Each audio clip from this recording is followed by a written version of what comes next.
2 दिवसाचा व्हिडिओ आहे, तर तुम्ही बघू शकता खूप दिवसापासून माझे कपडे आणून तसेच पडलेले होते, पण मला काही ते फिटिंग करायला टाईमच भेटला नव्हता. तर मग आता आम्हाला 4-5 दिवसासाठी जायचं होतं देवदर्शनाला.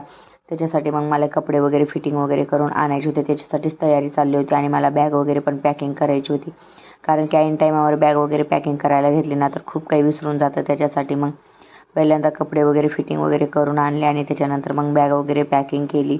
तर एवढा जास्त सामान झालं होतं की खूपच. मग स्वयंपाक वगैरे सगळं बनवून वगैरे घेतलं होतं आणि जे पण लागतात ना ते सगळं सामान वगैरे घेतलं होतं. तर ही जेव्हा बॅग आणली होती तेव्हा वाटत होतं की आता एवढी मोठी बॅग आणली पण उपयोगमध्ये कधी येणार. तर मग आज आम्हाला देवदर्शनाला जायचं होतं, तर मग सगळ्यांचे कपडे वगैरे आम्ही त्याच्यामध्येच टाकलं होतं आणि सगळे कपडे वगैरे बसले होते. आणि मग जे जेवणाचं वगैरे सामान वगैरे आहे मी दुसऱ्या पिशवीमध्ये टाकलं होतं, कारण की ना मग ती भाजी वगैरे सगळं कपड्यावर लागून जाते त्याच्यासाठी. तर मग सगळे मी ते गेले होते मामा मामीला भेटण्यासाठी. तोपर्यंत मग आम्ही तयार वगैरे होऊन मग गाडीमध्ये बसलो होतो आणि मग पप्पा ते बाहेरच उभा राहिले होते, कारण की त्यांची वाट बघत होते यायची.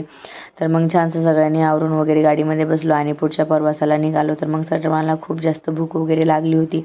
तर छानसं असं झाड वगैरे बघून सगळ्यांनी जेवण वगैरे गेलो आणि मग पुढच्या देवदर्शनाला निघालो. तर मग कुठं गेलो होतो तुम्हाला पुढच्या व्हिडिओमध्ये दिसेल. तर भेटूया अशाच नवीन एका व्हिडिओमध्ये. तोपर्यंत सर्वांना बाय बाय.